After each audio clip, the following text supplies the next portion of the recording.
Hello and welcome back to the Outlaws podcast, the podcast for professionals who are questioning the rules, rethinking success and daring to design life on their own terms. In this Outlaws Escapes episode, we're talking about freedom, family and the courage to try something different with someone who actually did it. Our guest today is Kelly Irving, an editor, book coach and the founder of the Expert Author Academy. Kelly helps thought leaders turn their ideas into books that make a real impact. But a few years ago, she took her own story on the road. Kelly and her family packed up their lives, travelled the world, and she restructured her business so she only needed to work 20 hours that year. In this conversation, we talk about how she made it happen, what she learned about work, getting out of her comfort zone, and how travel can broaden our horizons, quite literally.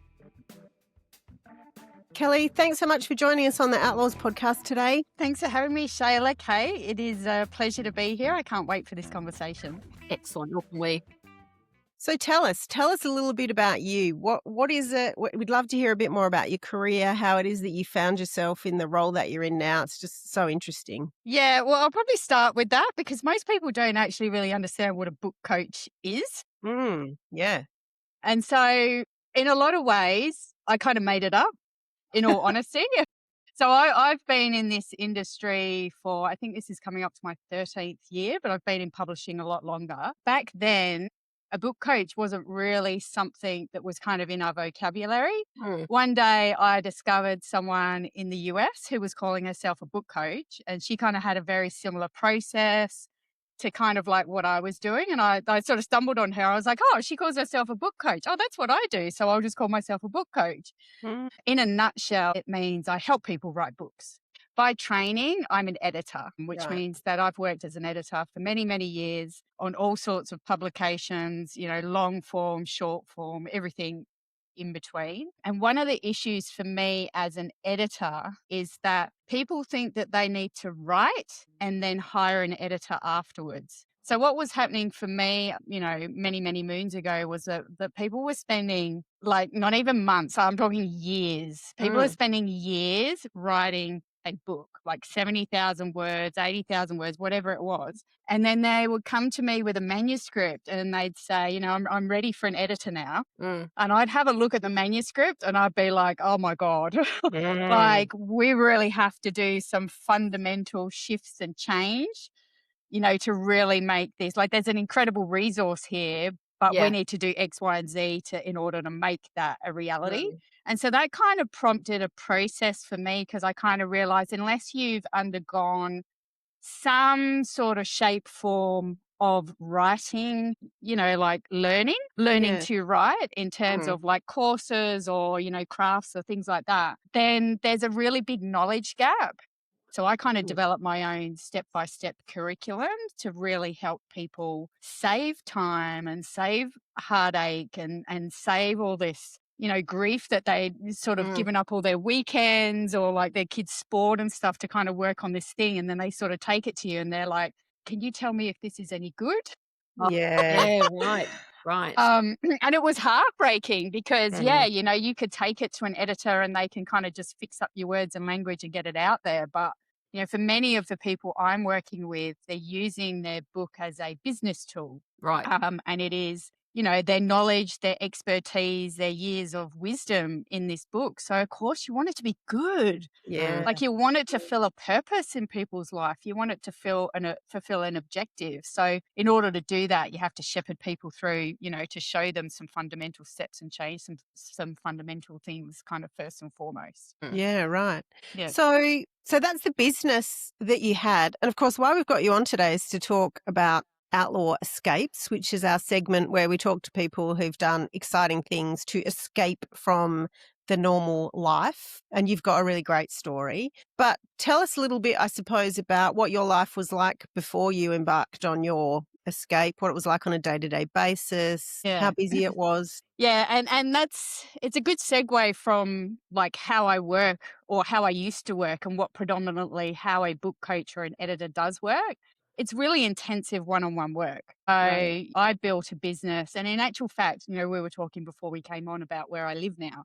I live down at the beach. I live in a little holiday surf town. And what has always afforded me to live here is the fact that I've never really had to do work in person. Mm. I have 100% worked online always, like way beyond since Yeah, yeah. COVID. Yeah, yeah. So I've been able to work with people, for like 8 years, and then I'll meet them in person. I'm like, oh, we've never actually met in person. This is like incredible. I know so much about you.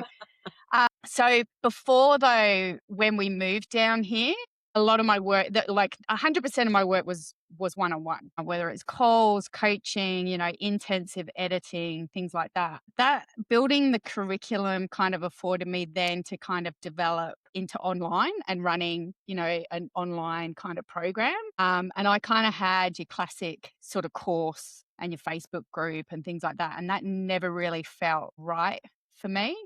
Mm-hmm. But over time, we kind of iterated and developed, this community, which means that in actual fact, it shifted my business. And a big reason, I know we'll talk a bit about this, into why we chose to do our travel trip and why we chose that escape. We kind of flipped the business from, over a number of years. Yep. So I get burnt out really quickly by, and I think most of us do, like one-on-one calls, always thinking Yeah. about client work, things like Mm. that. It makes you really tired. Yeah. Yeah. And I think the hardest thing with working is, that need to deliver and prioritize people and clients and things like that. But equally, you have to think about yourself and when you're not showing up as the best version of you. So if Yeah. I'm tired or struggling with decision fatigue, I know Mm. I'm not operating 100% at my best. So how can I give 100% of my best to clients who are paying you for that? Yeah. So that was definitely a deciding factor in terms of reshaping my business, and like the trip away kind of played into that as a way to help reshape that and protect Yeah. my time, my effort, my energy to be able to be my best for others. So how long had you had that business for? Had you always worked for yourself, or you were working as an editor for others for a while and then you decided to start your business? Yeah, I worked as a journalist for many years, but I worked inside a large education organization for many years, which is probably most closely related to what I do now. Is It was working with subject matter experts to turn their knowledge and expertise into learning materials, taking what's in their head and actually turning that into materials other people can read, learn from, and digest. Yeah.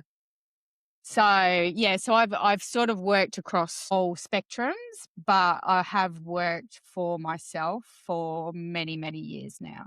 Okay. Was it the idea for the travel that made you start shifting, or it was starting to shift organically anyway? I think I'd say it was starting to shift organically anyway, but one of the, I guess, the pivotal points for me in deciding to go away for a year was, why am I doing this? I'm not driven by, I think what I found really difficult with running your own business is I'm not driven by, I don't know, aiming to make $1 million a year or $2 million, or I don't know, whatever that arbitrary number is. Mm. Never really meant, it doesn't really mean anything to me. What I am driven by is what running your own business can afford you, Yep. and what that actually really means. Mm. So the question of, why am I doing this was a really big one. Like I said, I used to work in travel, so it was very important for me. And I think the other thing, living down here was, we have a great life, but it's not representative of the real world. Mm. What do you mean by that? Tell us more about Well, that. like we live in a very Anglo-Saxon area, Right. there's a certain demographic, all those types of Right. things, like that isn't representative of other countries and other towns and other lives. And I've always wanted my kids just to understand that and give them that context. Mm. So going away for a year sort of became our North Star. Right. Mm. What would that look like if we went away for a year? How could we actually do that? Like, Yeah. it seems like really impossible. Like, Yeah. what would that Yes. actually look like? And how would we actually do that? And so as soon as we had that goal, everything kind of started to shift personally and Right. professionally. Yeah. around what that goal would look like and how we would make that a reality. So was there like a tipping point or a sort of a moment when you thought, okay, now's the time to do it? Not really. Mm. It was 4 years in the planning because it sort of started with an idea Mm. and then sitting with that idea, like, "Ooh, like, you know, And what and what was would the that look idea? like? You know, What what was would it it look just like if we went away? You know, and coming up with suggestions and scenarios and things like that. And then we actually picked a year. Like Yeah, you could yeah, go, right. you know, it's like so arbitrary. We picked a year based on our kids' ages at the end of the day. Yeah, okay, right. Worst way to So make a decision though, right? Because with kids, you want to get them to old enough to sort of appreciate it, but yeah, and not a big so thing old was our they'll be youngest because yeah. my younger, Yeah, it was right. right. Let's do it. He's a December kid, so Mm, he was always either going to be, you know, the youngest at school or the oldest. So we kind yeah, of just we will give him an extra year, yeah, and then he'll come back and start school the next year. yeah, So it yeah. was kind of Right. that was sort of Yeah, yeah. the goal in terms So Mm, of like how old when. were the children? About what, 5 and Yeah, so when we left, they were 5 and 10. right. Yeah, and so that kinda, like, worked for us in Yeah. terms mm, of yeah, and it coulda changed. Like, there was Yeah. nothing set in stone around that, but, yeah, I think that was a really, um, easy goal and you know, easy sort of thing to kind of, yeah. align and work towards. Similar age. My kids were 4 and 8 when we went and lived in France, and I think it felt like quite a nice age, you know. And then I Mm, think, you know, after about 12 or 13, they're sort of into those teen years, it becomes a bit tricky. So it feels a bit yeah, like that magic spot, I reckon, between Yeah, no, about I 4 and think, 11. you know, you hit the nail on the head there. It's really gotta be unique to you and your circumstances, Mm, and, you know, one of our deciding factors was when it came to age was, like, how long can they last sitting still on a plane, exactly. or yeah, if you're driving, cars, this and that, Mm, like, so you do have to think through those yeah. kind of practical kind of things. So where did you go? What did you do? Yeah, so we went to I'll rattle off the countries first. So we went to Tahiti, Mexico, the US, Canada, England, the Canary Islands, Morocco, Spain, Portugal, Dubai, Vietnam, Japan. Wow. Which sounds like a lot,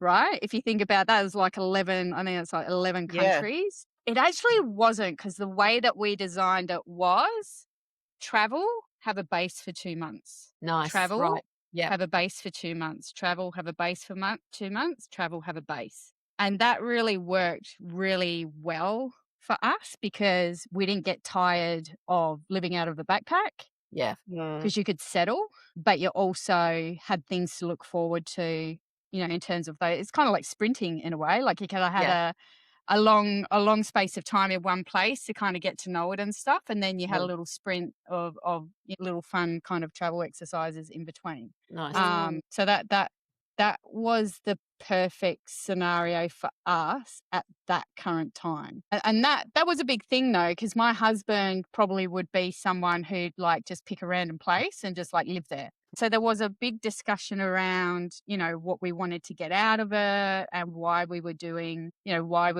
certain things. For me personally, and this comes back to the work thing, if I was to stay in one place for the whole year, I would have replicated how I work here, Yep, just in another place. yep, right. So I needed it to be really different and challenging to take me out of the environment, you know, and the things that I'd sort of created around myself. It had yeah, to be really different and challenging. yeah, Otherwise, I would have just done what I always do. I just would have been in a different place doing it. yeah. Mm, Yeah, which is a model, you know, right? If you're happy with the way things are, you know, that is, and with someone, because I think we had Melissa High on last season, and she essentially was able to take her business and run yeah. her business. She has her own law firm and run that from a different place. And but I mean, I think that really worked for her because that was she liked how the business was working, kind of thing. Mm, But it's interesting to hear how that's almost like a goal and a catalyst, and that travel gave you the opportunity to almost to embed the changes that you were looking to embed in your business. Yeah, 100%. Like a lot of it for me, and I totally agree. Like that scenario of just going away and picking a place and like really living in it for a year is a great option. Mm. Um, And I think that's why you have to look at what is going to work for you and why. Yeah.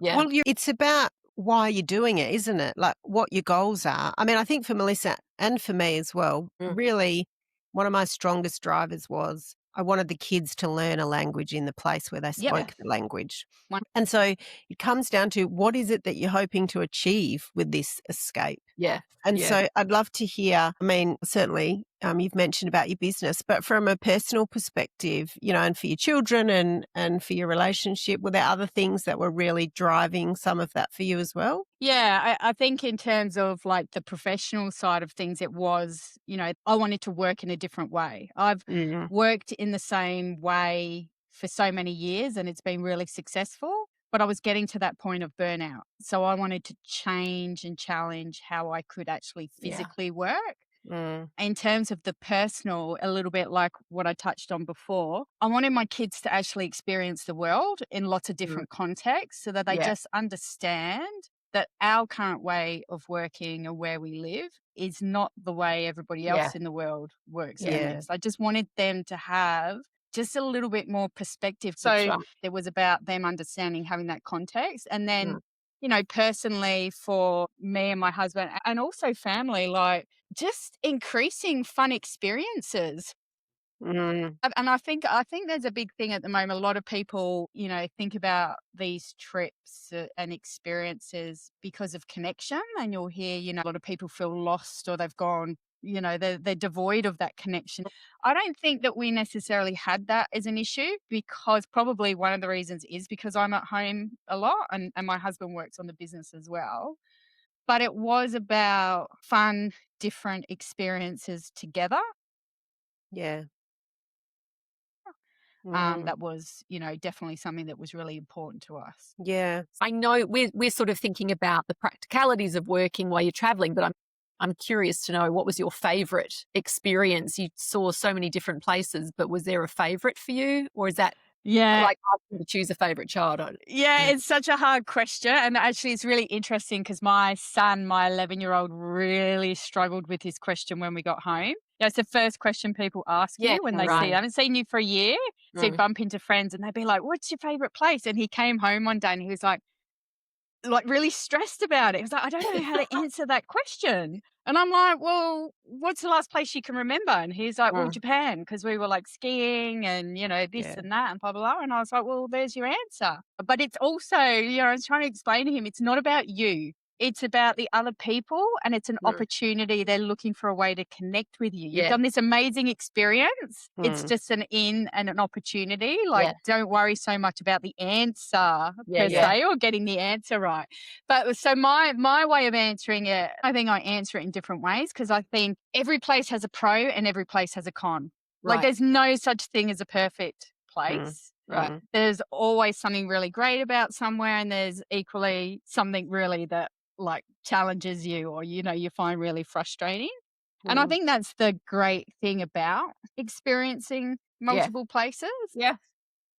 But for me, I think the way that I would also answer it would be based on the experience. So one of my standout places, and as a reformed travel writer, I've been to a few kind of random places. One of the places for me was probably Morocco.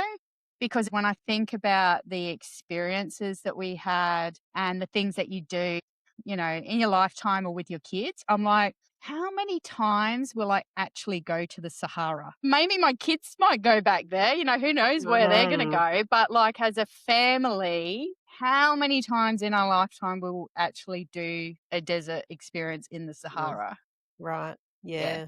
So that's definitely kind of a standout kind of moment for me Yeah. and based on why. So yeah, it's interesting. I think you could ask that question and get so many different answers dependent so much on the Yeah. person. Mm, Yeah. yeah, of Yeah. Right. course.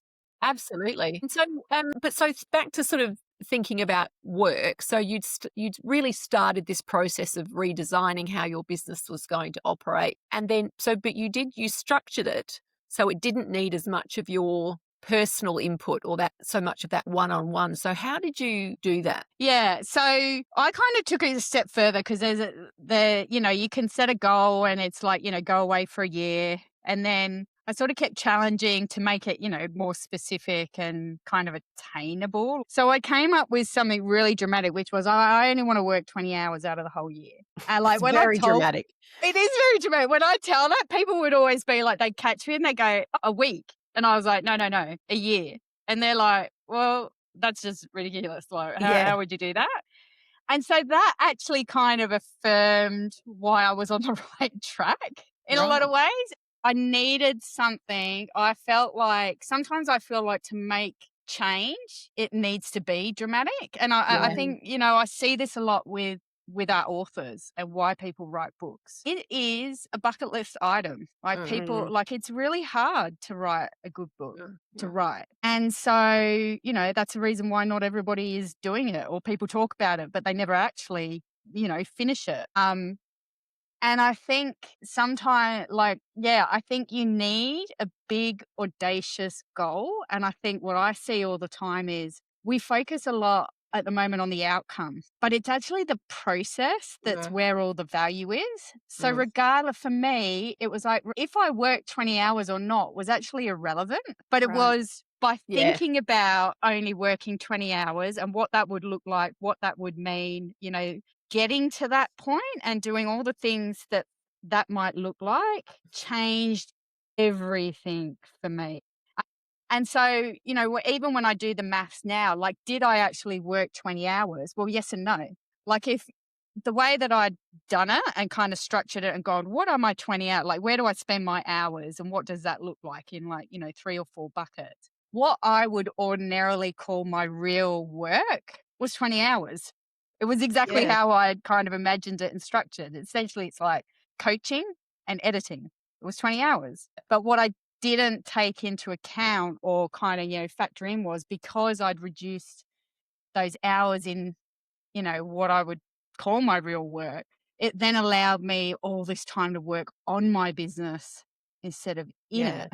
Right. Gotcha. Yeah. So did I work 20 hours on my work? Yes. Did I work more than 20 hours? Well, yes, because then I had all this like time and creative ideas and things Yes. that I implemented that I would never have had the opportunity to implement at any other time. So Can, I Can I think just yeah, sorry, I mean, I can't even fathom 20 hours. I just it's beyond my realm of understanding, really. I mean, and obviously I don't understand deeply about your business, but the business is to help people to write books and things. So how is it that you were doing that essentially if you're only working 20 hours for the whole year? yeah. Did you bring So in other people? What was yeah. the sort of yeah. Yeah. So one key thing that we did before we went was hire an extra teammate. So, working out, okay, if I'm going to take out my own hours, what does that look like? Where are you going to have to get additional Mm, support in? So that was yeah, a key step. We have a full-time assistant in our business, but hiring an extra person yeah.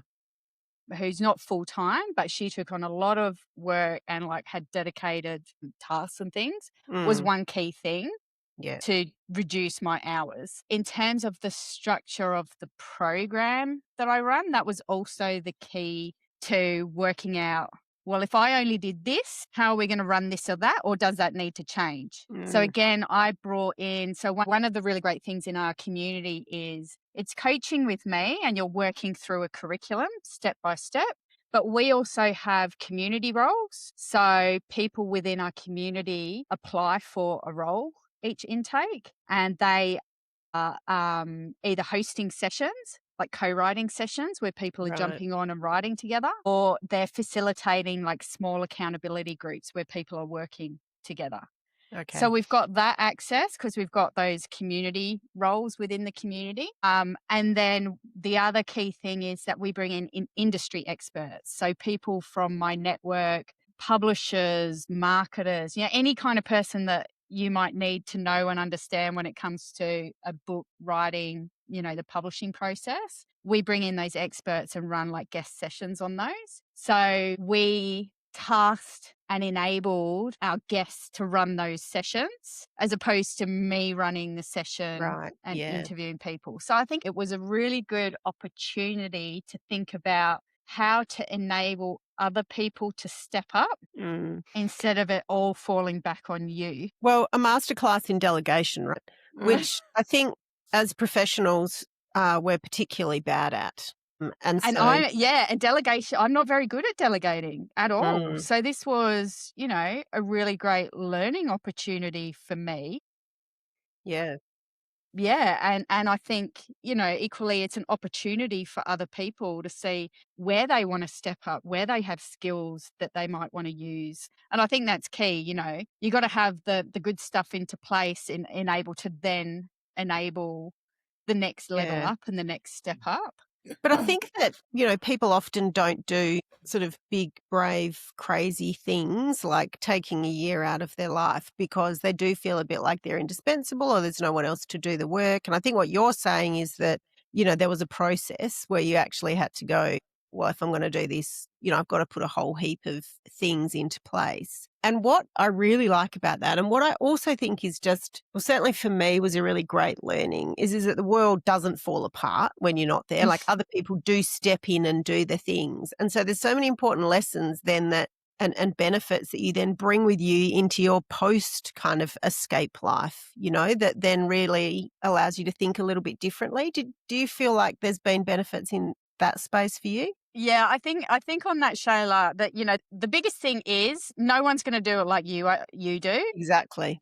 And it's Yeah, fine. there's no such thing as perfection. Yeah. And I think when you do something bold, you're willing to let little things go.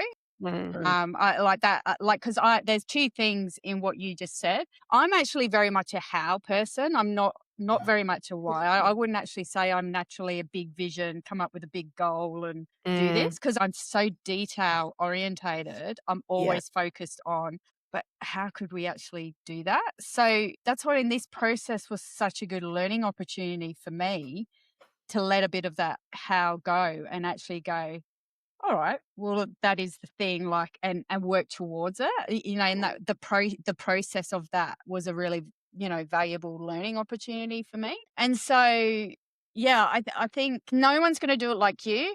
It's not going to be perfect. You have to be willing to let go of things. You have to let people fall on their face and come back to you and say this didn't work or something, it created an issue somewhere or other. But no one's going to die. Yeah. Like things can be managed and dealt with. I think it's like the risk reward. Yes. Yeah. Yes, there's going to be a lot of risk involved with other people, but 80% is better than not at all. Right. Yeah. Right. 80% is better than not at all. Otherwise, you're just going to sit there and do everything the same, and nothing's ever going to change. Yeah. That's exactly right. And I mean, I actually coach a lot of lawyers in particular who are moving into kind of management roles. And I say exactly what you just said. They're not going to do it like you. And it doesn't matter. The world's not going to fall apart. And I think that you definitely have to be prepared to let go a bit if you're going to step into this space of wanting to, yeah, to leave, to do something differently. You've just got to let go. Do you really care? I was thinking about that actually in the context of our house when we left, because a big part of our income while we were away was basically rental income from our house. We rented out our house and we lived on the rental income, and we left all of our furniture in the house. We took out all of our personal belongings, and our house was pretty new at the time. We'd built it about 4 years before, nice house. And there were lots of people that were like, but your house, what, Mm. what will happen with your house? People might ruin your house. And I was like, yeah, well, maybe they will, but I mean, that can be fixed. Yeah. Am I really going to say I don't want to go and do something because I'm worried about my house being ruined? Mm. Do you know what I mean? Like, The Yeah. chips on the walls, Shayla. exactly, Yeah. I'll repaint, I'll Yeah. refloor. Like, I feel like all of those things, of course, it Yeah. would be an inconvenience and a cost and all of the things, and there's a risk to all of that. But I feel like I can mitigate all those risks by choosing great people, and we did. We got Yeah. great people and we had zero issues. But do we really want to make decisions in life Oh. based on someone might wreck the walls in my house? No, Yeah. that's where I got Yeah. to. Yeah, we did the same, Right. Shayla. We rented out a Right. house. We did it direct with people. We got really great tenants in. Same. We Yeah. left everything in the house. We removed all our personal belongings. And I took the painting off the wall that my friend had. We paid my friend to paint Yeah. because the people moving in had young kids and they were probably going to touch it and Yeah. they were probably going to get anxious about their kids touching it. So I was just Mm. like, remove the thing. Yeah. If there was Mm. one thing that I, would be gutted about getting ruined, it'd be the painting. Everything else, whatever. Yeah. I used to say this about floorboards. The first scratch is always the hardest. Yeah. Yeah. And then after that, it's like me. And in fact, Yeah. it's a relief once something like that happens. Yeah. Anyway. I mean, it's interesting what you're bringing up though, because this for me, because I see this all the time with authors. So this is what we as humans are really particularly good at right now is finding excuses not Right, for doing right, stuff. right. Right? There is always an excuse. There is always something that could happen, something that's get ruined, something that this, that, the other, blah, blah, blah. And people find the small, I mean, you wouldn't believe some of the excuses that I've heard over my lifetime for not writing. Yeah. It would blow your mind. Mm. And I think that's just a sign, a natural sign of fear. Right. Yeah. Yeah. And, to achieve something big or bold, like whether it's writing a book, going away for a year, going away for a freaking 6-week holiday can be big for some people. Whatever that thing is that's big for you, I think you need to know and recognize there's always going to be a fear involved with it.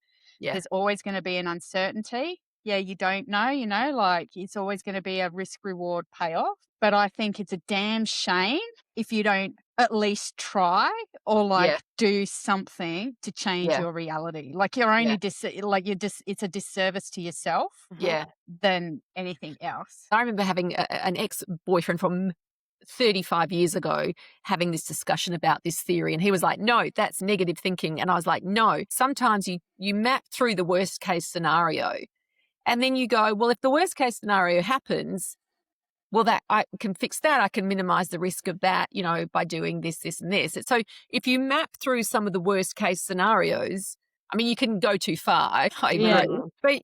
But most things have a solution, right? It's like classic CBT, I think that coming up with your worst case scenarios is actually a really good suggestion. With me, because it actually frees you up to go, even if that does happen, it's like, well, also if my walls get I've chipped, got this in place to I put a little bit of that stuff on it and smooth it over. So I thought that was such a fundamental, it's not a surprise. I'm not married to him, right? But I still remember that and thinking there was just no, we were just at such different points with that philosophy. Well, I think it depends where you are on the scale of that, right? Because you can go too far down the line. Oh, totally. You know, and so it's about what you then do with that information. If you just go, oh yeah, that could happen and we might be injured over there and wouldn't that be catastrophic? And you kind of stop there without then going to, well, how might I fix that? So it's all about. Yeah, but you can get injured here too. That's the thing, isn't it? That's the thing. Because it's like, you're talking about the ultimate kind of disaster. It's like, we're all going to die. But but we are all going to die. I mean, that's the reality, right? Yes. And the thing is too, you can die at home just as easily as you can die overseas. And I always think about like when summer rolls around here and like it all becomes a big thing about, like shark sightings and there's all the sharks are around at the moment, blah, blah, blah. And we're like, well, yeah, because you've got the lifesavers out looking for them. So if you're in a helicopter looking for sharks, you're going to find them. Yeah. Kate, that reminded me of when I was backpacking like in my 20s, I went to like South America for a year. And I think it was like 3 weeks into my trip, everything got stolen. And it was it was so hard, as a 20-something-year-old, it was so hard. But now I look back on that experience and I was like, that was such a great learning lesson for me because I had to do that. Like, it's just stuff. Yeah. Like, I can still go on. Like, it's so easy just to turn around and go home. But people ferried around. Yeah. We got things. We got, a few things back. People pitched in. I borrowed money from people, all that kind of stuff. It just creates a different version of reality. Right. And, like, it's been, such a good learning experience. And B, the community and the support that we got when that happened would, like, blow your mind. Right. And what a beautiful thing to experience. So, I mean, I must admit my general worldview is closed doors and it is a bit Pollyanna-ish, but I do feel it works out. And not everything that happens is great. It's not. That's the absolute reality. But sometimes from things that don't work out or things that have been awful experiences, good can come from it. Mm. And in fact, sometimes when you look back, you think, well, actually, that's probably the only way that change would have occurred, or, you know, and it could just be retrospective kind of rationale or whatever it is. But I mean, I'm sticking by it because Yeah. it works well for me, even if it's not true. But I actually do genuinely believe that things are done for you, not to you. Mm. And like you say, you learned so much from that. It was a horrible experience to go through. And as I said, there are many horrific experiences that people can experience. So I'm not trying to say it's like, no, silver lining and all that, because some things are just awful. Awful.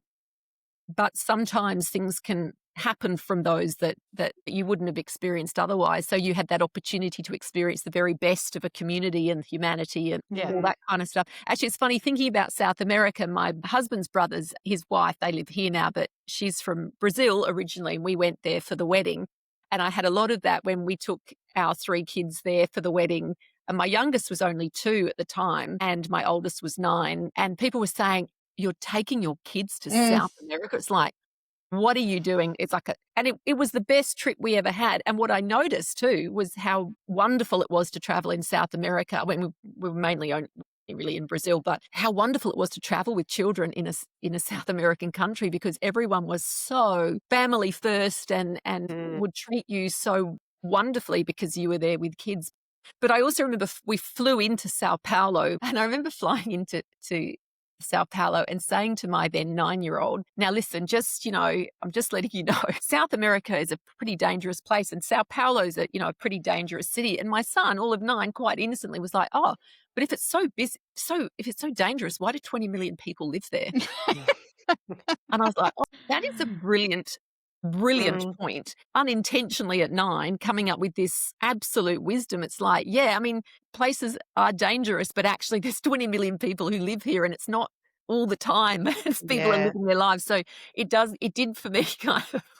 I think, Kate, that's a really great example of like everything we're talking about, which is, I think we need to get out of our box more and choose something to do something challenging or something that's going to make you feel uncomfortable. I'm not saying you have to go to Sao Paulo, just something that is that feels a level of discomfort. Yeah. And I think we need to challenge ourselves more to do that. Yeah. Because I feel I definitely felt this coming back to Australia this time. Like, Australia is so freaking isolated. Yeah. And I think that's a really classic case. South America feels so far away. It's like a whole different universe. It's a whole different culture. It's a whole different this. Because Australia is really isolated. Like, you go to Europe, you're in between borders and countries, and everybody speaks 5 languages and stuff like that. It's one of the issues. Australia is an awesome country, but one of our issues is the isolation from places. And I think it can breed this insulation. Yeah. And I think that's why it's really important for us to choose something that feels a little bit uncomfortable, whatever it is. It doesn't mean that you have to go away for, 6 months or whatever, but something that is, really challenging in that little bit of discomfort. It is. Do you know, I'm going back, I can remember one of our very early episodes, Shayla, when we were talking about, we're constantly talking about Oliver Burkeman because I adore him. The first Outlaw Brewery we did was 4,000 Weeks. He used to do a life advice column in The Guardian, and then when he finished up, he did sort of the 8 most important things he'd learned. And one of them, and I think he said, this is the most important one, is that the ability to tolerate discomfort is a superpower. Yeah, I agree. 100%. And I think that is so true because, and that's something that he's written that has stuck with me because I am a comfort bunny. I love my soft and warm things. But tolerating discomfort, we often kind of rush to sort of make things not feel so weird. But if you can tolerate, even, and I'm talking even just physically, being cold for half an hour is not going to kill you. You know what I mean? Things like that. I mean, obviously it has a much bigger application, which I think is what really you're getting at here, Kelly, is that we can get very comfortable in our lives, in our worldviews. It is really good to challenge ourselves to go different places, to not know what we're doing, to be in different, to stretch ourselves and to meet different people who we might not normally agree with. The things like that, that's all really, really good. And I think it's even more important the older we get. Yeah. Yeah, I think that's a great point. And Kate, I mean, this reminds me of something that we do inside our community and what I encourage all authors to do, which is tell people you're writing a book. You get people in a community when they first sign up to that and they're all like, Yeah. whoa, no way. Yeah, I can imagine being very terrified of Because that. then Yeah. I'm like held accountable. I've actually Yeah. got to do something, all these kind of, excuses that we tell ourselves. And actually, what people come to learn, one, their post about that they're writing a book is always the most engaged post that they ever put out. And they always get so much support. Two, because of the support, they're continually motivated to try to keep doing something to, through the process. But three, people just want to be part of the process. People don't care about the outcome or the this, the that. If you announce that you're going to climb Mount Everest and something happens and you don't actually get there, you only get to base camp or you get altitude sickness or whatever. Do you think people are going to turn around and judge you and say, oh, well, you never actually got to the top of Everest? They're like, no, they're like, good on you for giving it a crack. You put in all that time, that effort, the training, the this, the that. That must have been an amazing experience. I'm really, they're part of it. They don't actually care if you got to the top or not. And I think you're right. I think that's 99% of people. There's probably is 1% who will be going like, yeah. But that's I think says more about them than says more about you and your goal. I mean, it's hard to remember that if you're getting criticized. But generally, I think you're absolutely right. I think people don't do things, I think, sometimes because they're scared of what others might think. But a lot of the time, people aren't paying an awful lot of attention to you anyway. And then, oh, hang on, I think I'm doing the let them theory, Shayla. Yes, you are doing the let them theory. And I was thinking of another really good quote that I like in that space, which is something like, and I'm sure I'm misquoting it, but something like, don't listen to criticism from people that you wouldn't go to for advice. Yeah. No, right. Yeah. Right. And another quote, Brene Brown, who says, no, she's quoting, I think, Teddy Roosevelt, that famous Brene Brown quote, which I think we might have talked about before, which is from Dare to Daring Greatly, I think, where something about the credit goes to the person who's in the ring, who's putting themselves out there, not the people sitting on the sidelines. That is a terrible paraphrase, but perhaps we can find it on the, the one. Yeah. People who know Brene Brown's work will know. Yeah, exactly. I think to your point there, what we're talking about is people, right? Yeah. People around you is huge. And this is the reason why we developed a community, because in a community of authors, being with other people who are on that journey, we've seen people achieve way faster, way more, all sorts of different things, whether it's book related or not, just writing focus, they get, speaking, whatever it is. But it's because they're with people who get it. People who are supportive, people they can learn from, because there's people in there, they already have their books or they've already gone through similar challenges. And I think it's the same, doesn't matter whatever your goal is. So one of the things that, I particularly found, is, that announcement, telling people that you're going or that you have this dream and this vision and this is what you're going to do, changes the game. It becomes a reality rather than this thing, this idea that you've dreamt up in your head. And so people fear it because they think, oh, no, now I'm held accountable. But actually, I think it's really great and you actually go forward and do the things and ask more questions. And people are genuinely, interested in what you're doing and they're engaged and things like that. Like I always remember. They want to help. They want to help too, They want to help. They're genuinely engaged because it's like, it's like what I was saying about when I told people, I'm going to work 20 hours and they'd be like, what? And then you get into this really great conversation around things. And I'm sure that person went away and went, be able to do that. You get little inspired snippets from being around those conversations. I always remember just before we went, bumped into someone, one of our friends at the cafe, and said that we booked our flights. And he was like, oh, what? You mean you're actually going? And I was like, well, yeah, we've been talking about it for however long. Yeah. I can't believe you're actually doing it. So, I think the more you talk about it and it helps actually putting those steps into place. Yeah. I just think that, that people just fear, oh, but what if something happens and we don't actually end up going? What if this? Well, okay, what if? Like, it might Yeah. change. You might go the year after. Like, Mm. it's not a big deal. Yeah. And it's inspiring and motivating being in that hemisphere of other people who are trying to do something different. Yeah, absolutely. We love to kind of finish up on a question of, what is it that you would say to other people who are Mm. considering doing the same thing? Do you have advice or lessons that you've learned that you would tell other people? Yeah, I think just start. Like, Yeah. even if it's just setting the intention, coming up with an idea of what it Mm. might be. Don't worry about if it changes, if you don't go do the lap of Australia and you end up doing something else, if you go for a week, if you go for 6 weeks, whatever it is, just start by coming up with something and work Mm. towards that. Like, whatever it is, big goals, small goals, whatever, you just have to start somewhere. Yeah. Yep. That's great. The how and Yeah. the rest and the steps will follow as long as you set the intention and start talking to other people around what you want to do. Yeah, I love that because I think you're right. It's sort of naming it, owning it, saying it out loud. Then it almost animates it. It gives it some energy, right? Yeah, That give it yeah, energy, acknowledge mm, it, give it space to breathe.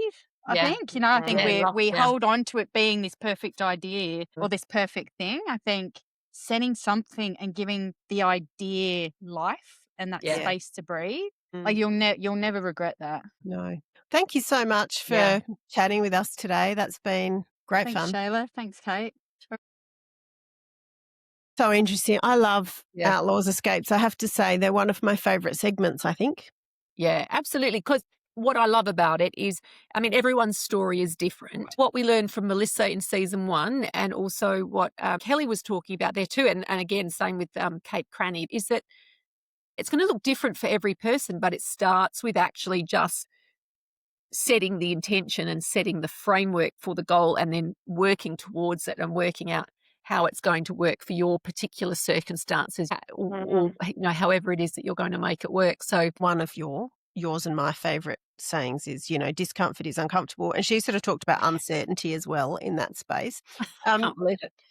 We try and build this incredibly comfortable lives for ourselves Mm, with very little discomfort and uncertainty. And then the irony of that is that we sort of get to a certain point and we go, oh, this is a bit boring. mm, And then we have to work to get out of that mm. and to convince ourselves to step into uncertain space. So, yeah, I really Yeah, liked your thoughts on that yeah, stuff. yeah. Mm. Well, that's been great. Thank you so much for Kelly Irving for coming on today and telling us her story. I mean, wow, 11 countries. That's an incredible achievement. Yeah. So, as usual, Outlaws, please follow us on all of the usual channels. Leave us a review if you've liked any of our episodes. That really helps. And join us on all of the social media channels as well. Thanks, Kate. Thanks, Shayla. See you next week. Bye. Bye.